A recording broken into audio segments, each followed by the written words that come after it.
Hello student, now continue this topic.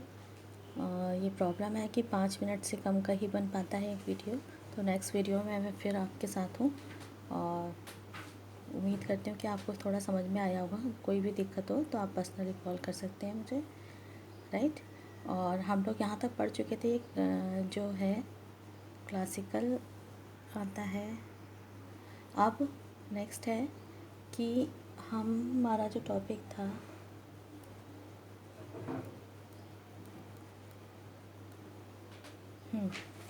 तो जैसे मैंने आपको बताया था, ये क्लासिकल मेथड हुआ करता था पहले। इसको क्लासिकल मेथड कहा जाता है। इसके कई नाम दिए गए, बट ये क्लासिकल मेथड इसको बोला जाता था स्टार्टिंग में।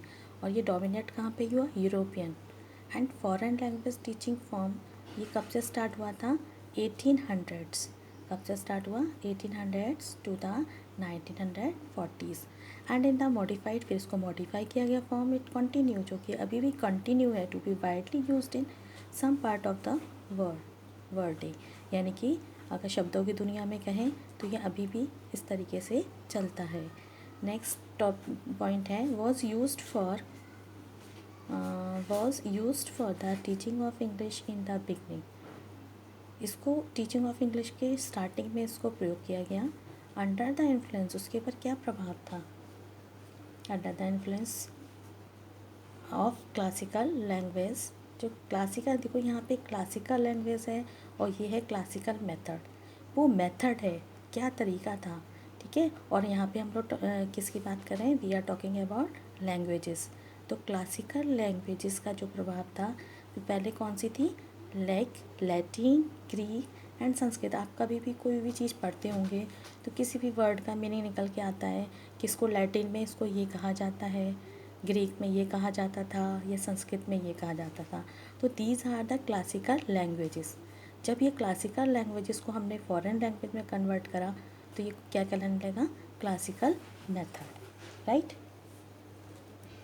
हम लोग नेक्स्ट पे आते हैं। अभी भी हमारा हिस्ट्री ऑफ जीटीएम ही चल रहा है और मैं एक एक पॉइंट आपको क्लियर करती जा रही हूँ। और इसमें भी अगर आपको कोई दिक्कत हो तो आप बता देना। देखो, ग्रामर में क्या होता है, आप अधिकतर ग्रामर का जब उठाते हुए या ग्रामर किसी ने बोला तो ग्रामर में सबसे पहले समझ में आता है कि हमें ट्रांसलेशन यानी कि उसको एक दूसरे में कन्वर्ट करना। सबसे पहले ग्रामर में क्या आता है? Translation method. The student first, सबसे पहले इसमें क्या करना चाहिए, क्योंकि आप टीचर हो और आपको भी पढ़ाना है आगे, तो हमें पता होना चाहिए ग्रामर में क्या होता है। The student first study the parts of speech. Student को सबसे पहले अगर हमें ग्रामर में पढ़ाना होता है तो हम लोग ने पढ़ाया है पार्ट्स ऑफ स्पीच। और जैसा कि हम लोग ने पढ़ा हुआ भी है सेकेंड सेम में, सबसे पहले हमने पार्ट्स ऑफ स्पीच पढ़ा था। मैंने आपको noun, pronoun, adverb, adjective, preposition, ये सारी चीज़ मैंने आप लोग को पढ़ाई थी। और जिन्होंने मेरी क्लास अटेंड करी होगी तो उनको भी ये पता होगा।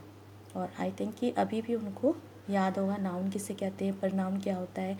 नहीं भी है तो आप एक बार और फिर से वो वाले नोट्स उठा के देख लीजिएगा, आपको पता चल जाएगा। और इसके बाद आता है सिंटैक्स। सिंटैक्स मतलब ग्रामेटिकल मिस्टेक होती हैं सेंटेंस में, ठीक है, उसे सिंटैक्स कहते हैं। कि वो मिस्टेक किस तरीके से हो सकती हैं? पार्ट्स ऑफ स्पीच का मतलब क्या हुआ? By mistaking noun pronoun. Noun वाली मिस्टेक हो सकती है, प्रोनाउन वाली मिस्टेक हो सकती है।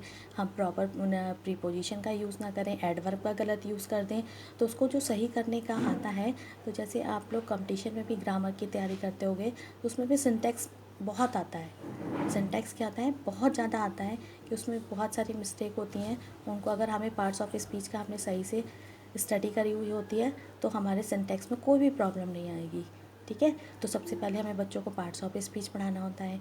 जब पार्ट्स ऑफ स्पीच समझ जाएंगे तो सिंटैक्स उनका बहुत ही जल्दी हो जाएगा, ठीक है। तो इसको डिटेल में पढ़ाया जाता है। फिर उसके बाद हमारा जो वो आता है द सेंटेंसेस इन इंग्लिश। जो इंग्लिश में जो सेंटेंसेस होते हैं, है ना। हमारी तो मदर टंग हिंदी है, तो हमें पहले या कोई भी स्टूडेंट होता है जैसे हिंदी में ही समझ में आता है। तो जो सेंटेंस ऑफ इंग्लिश होते हैं एंड मदर टंग पर कंपेयर्ड, तो हमको अगर कभी भी इंग्लिश में समझाना होता है, जैसे आप जाते होगे टीचिंग के लिए, जब इंग्लिश में पढ़ाते होगे तो आप सबसे पहले जब सेंटेंस इंग्लिश में पढ़ते होगे, जैसे Ram is a good boy, तो आप उसको क्या करते हो? मदर टंग में उसे कब क्लियर बताते हो कि देखो इसका मतलब है Ram is a good boy, it means Ram एक अच्छा लड़का है। तो आपने उसको किस में समझाया? मदर टंग में समझाया। सेंटेंस कैसा था? इंग्लिश में। तो क्या होगा? तो इसका मतलब क्या हुआ? The sentences in English and mother tongue were compared. इनको क्या करा जाता है? कंपेयर किया जाता है, यानी तुलना की जाती है। एंड कंपेयर एंड कंट्रास्ट, फिर उनको बताया जाता है साइड बाय साइड, एक एक तरीके से कि यहाँ पे ऐसा क्यों है ना। तो इस तरीके से आपको बताया जाता है। फिर लास्ट में आपका आता है in this method the mother tongue is use to teach English. इस तरीके से हम वी कैन से दैट कि मदर टंग में ही हम सबसे पहले इंग्लिश को पढ़ाना शुरू करते हैं। किस में पढ़ाना शुरू करते हैं? अगर हम इंग्लिश पढ़ा रहे हैं, ऐसा नहीं जैसे मैं आपको इंग्लिश पढ़ा रही हूँ but I am not speaking in English fluently, पूरा इंग्लिश में नहीं बोल रही हूँ, मैं आपको हिंदी में भी समझा रही हूँ मदर टंग, ताकि आप ईज़िली इसको समझ सकें।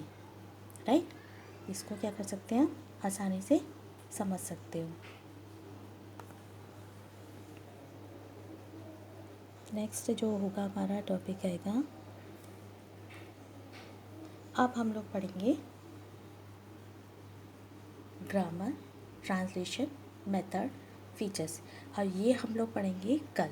ठीक है, आज के लिए केवल जीटीएम की हिस्ट्री हम लोग ने जानी है, उसको समझा है। अब इसको आप अच्छे से समझ लीजिएगा। इसमें से short notes, short question, objective questions आपके आ जाएंगे।